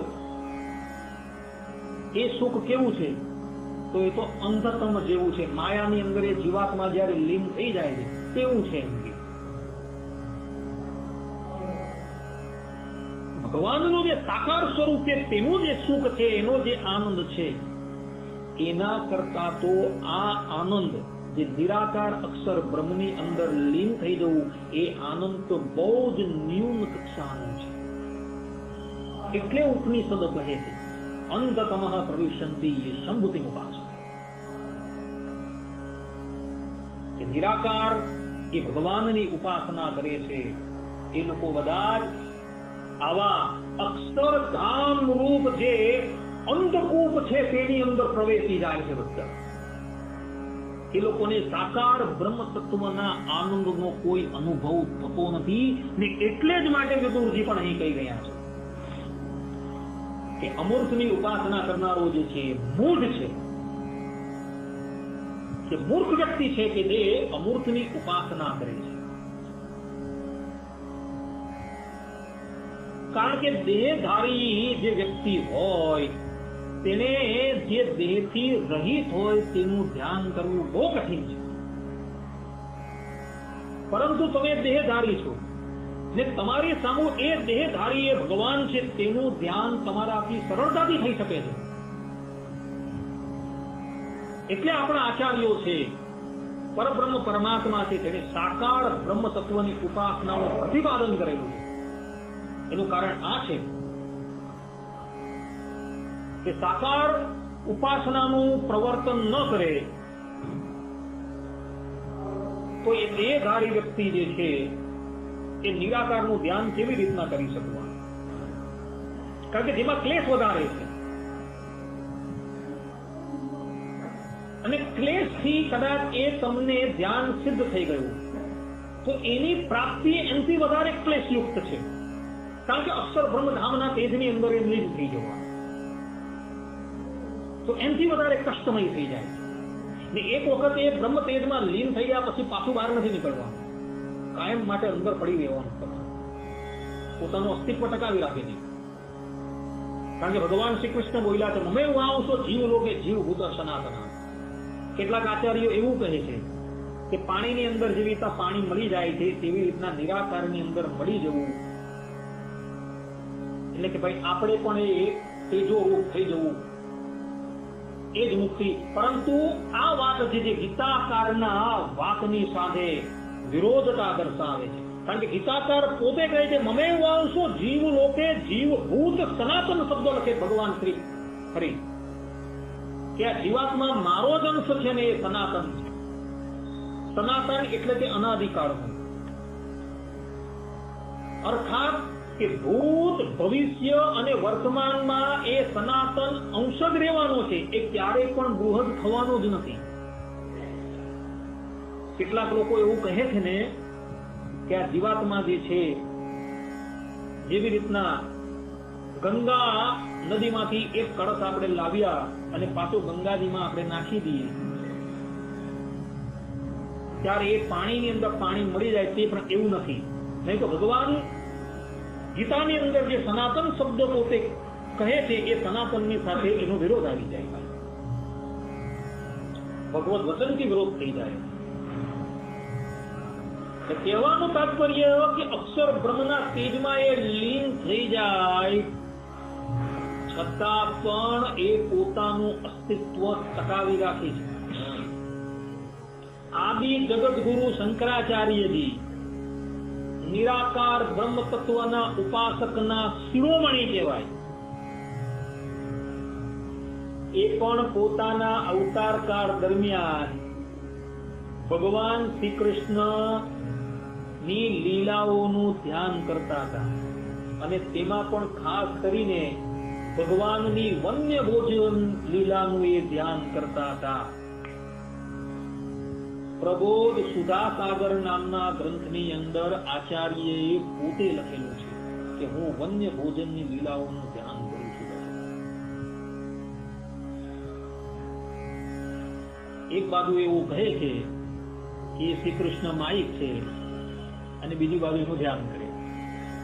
અરે ભાઈ, માયિક વસ્તુનું ધ્યાન કરવાથી તમે માયાથી ક્યારેય પણ છૂટો નહીં ભાઈઓ. છતાં શંકરાચાર્યજી ધ્યાન કરે છે. શું આવે એવી વાત છે. ગાયત્રી ભાષ્યની અંદર શ્રી કૃષ્ણને માયિક કહે છે ને બીજી બાજુ એ જ માયામય પુરુષનું એ ધ્યાન કરી રહ્યા ને પાછા નરસિંહ પૂર્વતાપની ઉપનિષદની અંદર એ લખે છે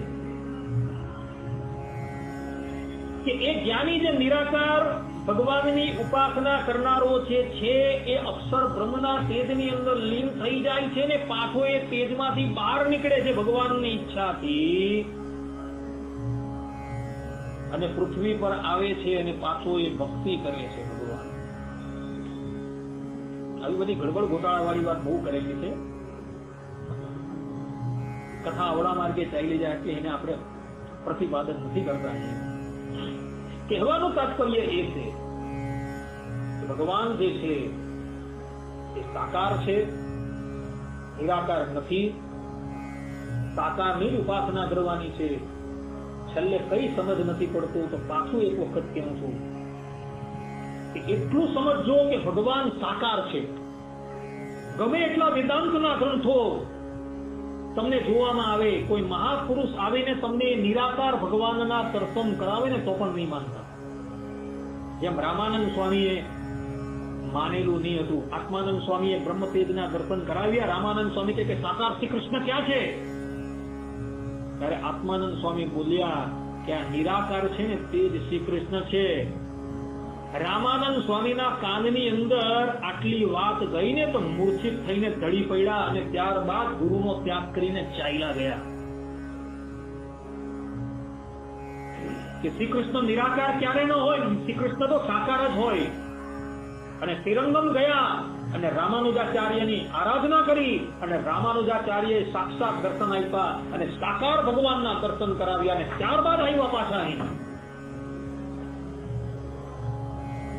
ગુરુ પાસે આવ્યા અને અદ્વૈત મતનું ખંડન કર્યું અને ગુરુને સાકાર ભગવાનના દર્શન કરાવ્યા. સાકાર ભગવાનના દર્શન કરાવ્યા. વિચાર કરો. આ પ્રમાણેની વાત છે ભક્તો. માટે ગુરુએ પણ જો એમને કહ્યું કે ભગવાન નિરાકાર છે તો એ માન્યું નહીં. ગુરુની વાત પણ ન માની, પરંતુ સાકાર ગુરુની શોધ કરી અને સાકાર ગુરુની શોધ કરીને એમના થકી ઉપદેશ ગ્રહણ કર્યો અને ઉપાસના કરી અને સાકાર ભગવાનના દર્શન કર્યા એમણે. આ વસ્તુ હતી ભક્તો.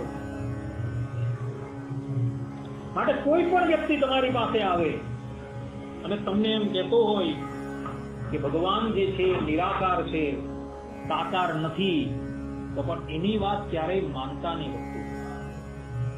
શાસ્ત્રોમાં એવા વચનો જોવા મળે છે ને અત્યારે ભારત વર્ષની પરિસ્થિતિ નહીં, સંપૂર્ણ વિશ્વની પરિસ્થિતિ તમે જુઓ તો બધા નિરાકાર જ માને છે. મોટે ભાગના લોકો ભગવાનને વેદોની અંદર સાકાર ભગવત તત્વનું પ્રતિપાદન કરેલું હોવા છતાં પણ લોકો આજે પણ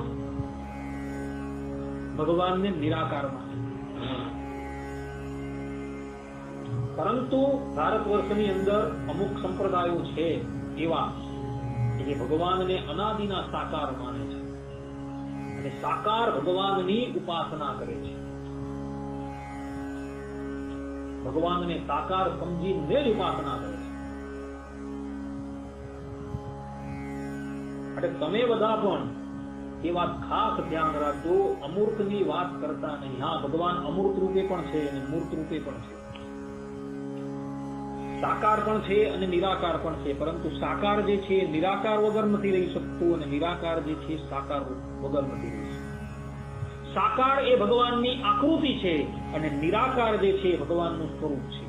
જે તમારા પ્રમાણે તમારો દેહ જે છે એ અવયવ વાળો છે અને અંદર રહેલો જે આત્મા જે છે તેને અવયવ નથી. પરંતુ દેહ વગર આત્મા નથી, આત્મા વગર દેહ નથી. તે જ પ્રમાણે નિરાકાર સ્વરૂપ વગર એ સાકાર ભગવાન નથી, અને સાકાર ભગવાન વગર એ નિરાકાર સ્વરૂપ નથી. આ સિદ્ધાંત વાત છે. અને આ જ રામાનુજાચાર્યજીનું મત છે.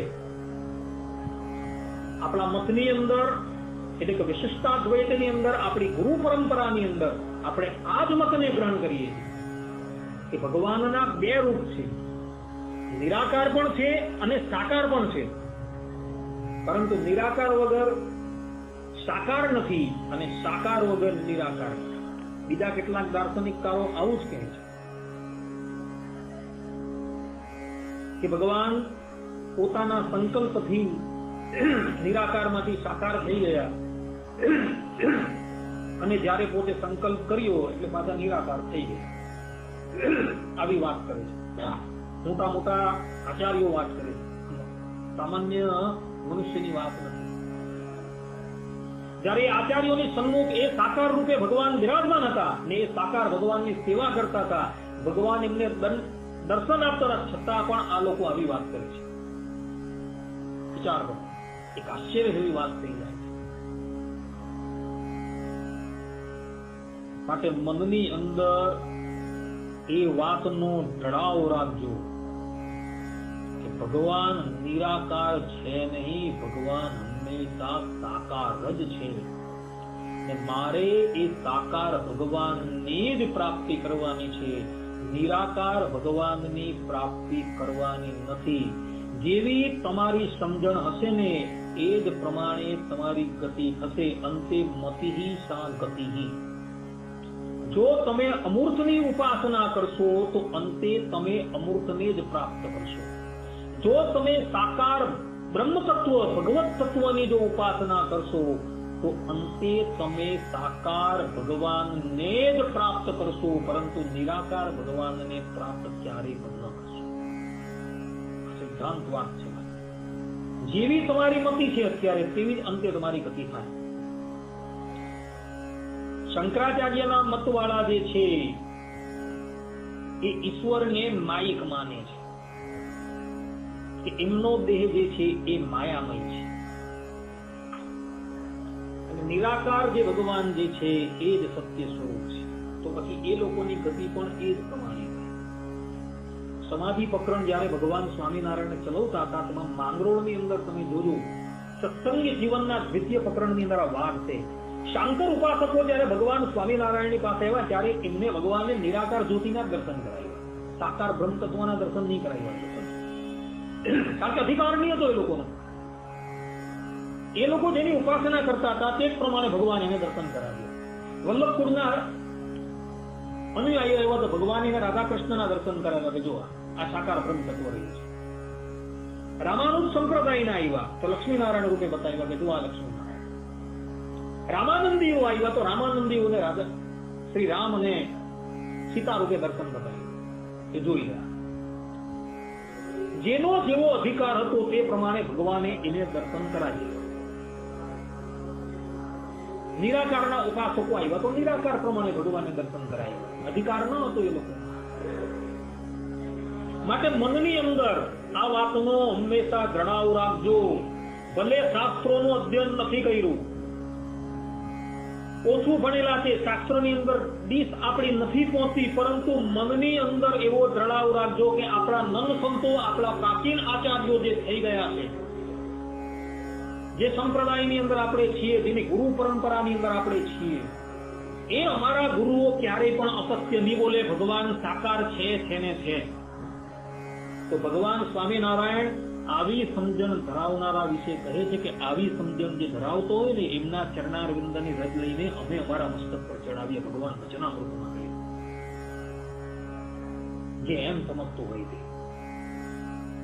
વિચાર કરો. ભગવાનને સાકારવાન આટલો પ્રિય છે કે એવી સમજણ ધરાવનારા ભગવત ભક્તના ચરણારવિંદની રજ જે છે એ તો અમે ગ્રહણ કરીને પોતાના અમારા મસ્તક પર ધારણ કરીએ છીએ.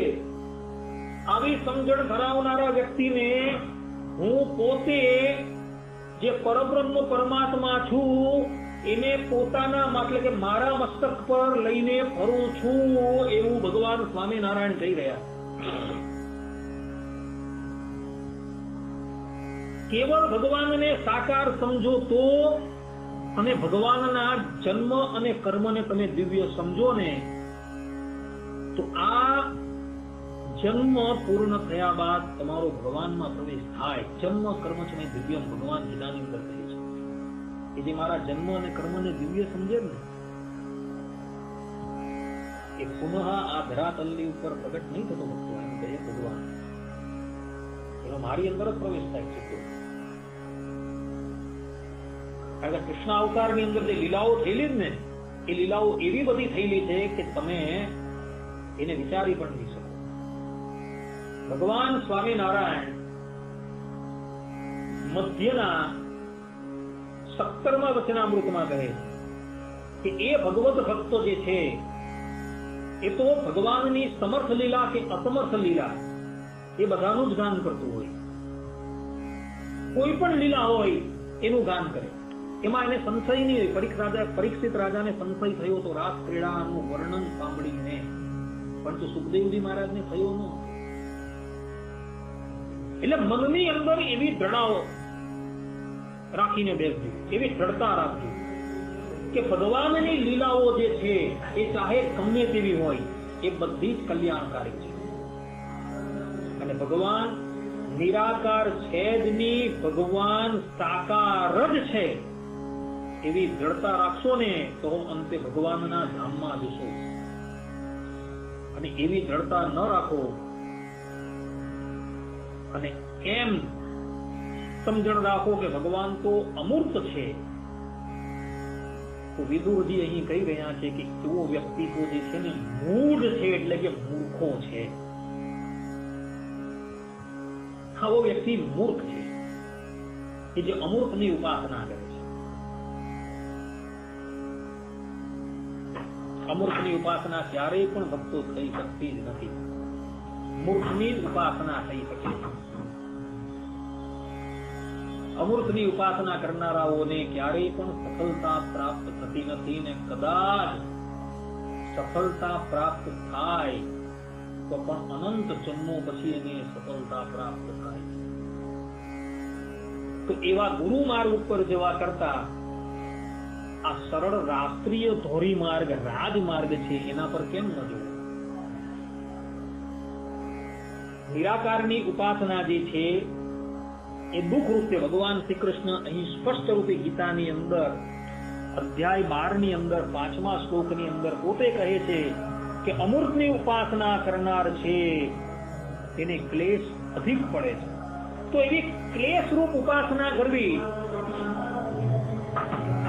એક ક્લેશ રૂપ ઉપાસના તમે કરો એના કરતા જે સરળ ઉપાસના જે છે સાકાર ભગવાનની ઉપાસના એ કેમ ન કરવી જોઈએ કે જેની અંદર કોઈ ક્લેશ જ નથી.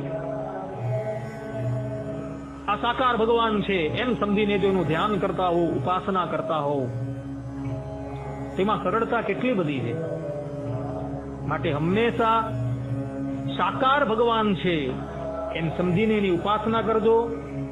નિરાકારના ગ્રંથો તમારી પાસે આવે અને કોઈ નિરાકારનું પ્રતિપાદન કરનારો વ્યક્તિ પણ તમારી પાસે આવશે તો રામાનંદ સ્વામીની જેમ એને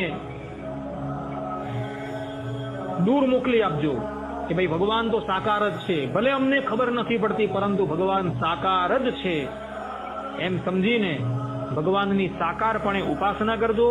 અમૂર્તની ઉપાસના ક્યારેય પણ ન કરતા.